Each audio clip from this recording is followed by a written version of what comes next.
This is really a bit of a heartbreaking story here today. As I was driving into Taree, it's beautiful up here. You go across the river.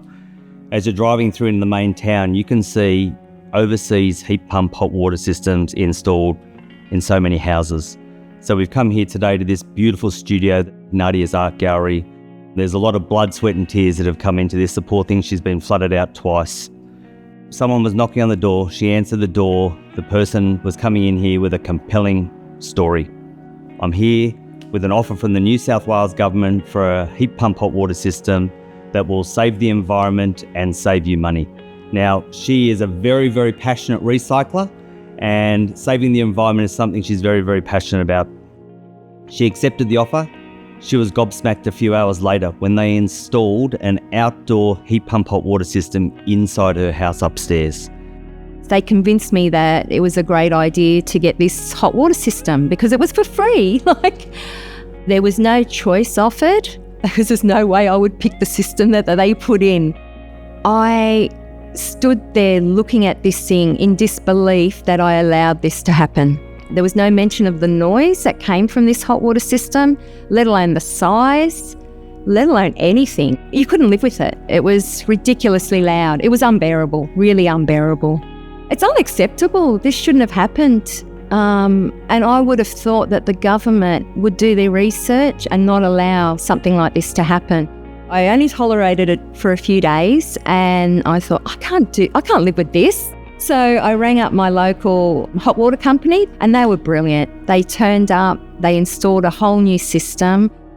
I'm Robert Stern from Hot Water Maintenance. I've been in the industry for 40 years, supplying and installing water heaters. The water heaters that are coming from overseas are substandard. They don't meet Australian conditions. We're pulling out water heaters that are less than 2 years old due to the fact that they don't comply, they don't work. The customer rings the manufacturer, they don't want to know, they don't answer the phone. We have 80-year-old ladies ringing us up, begging us to come out and fix their water heater in tears because they've done the wrong thing. We've gone there and they've had to go through the whole sequence again. This has got to be stopped. New South Wales government, you've got to do something about it. These are well-intentioned schemes, but they're having dire outcomes for people. She had a perfectly working water heater. She didn't need to upgrade to a heat pump at this time, but she wanted to do the right thing by the environment. What we're saying to the government, you need to involve plumbers in these decisions. And in Australia, we've got 3 manufacturers, Dux, Rheem and Rinnai, that can all make fantastic, high-quality heat pumps right here in Australia. We need to sort of be a bit more mindful of where our products are coming from, and if we can support a local company, that's adding to our country. I would say for anyone wanting to take up any incentive schemes, to do your research. There's a lot of expenses when you're doing flood repairs, and this hot water system wasn't another expense I needed at the time. I thought it was a good deal, but as it turned out, it wasn't. You learn the hard way, and sometimes things aren't always as they appear. So if it is too good to be true, it probably is. So make sure you do your research.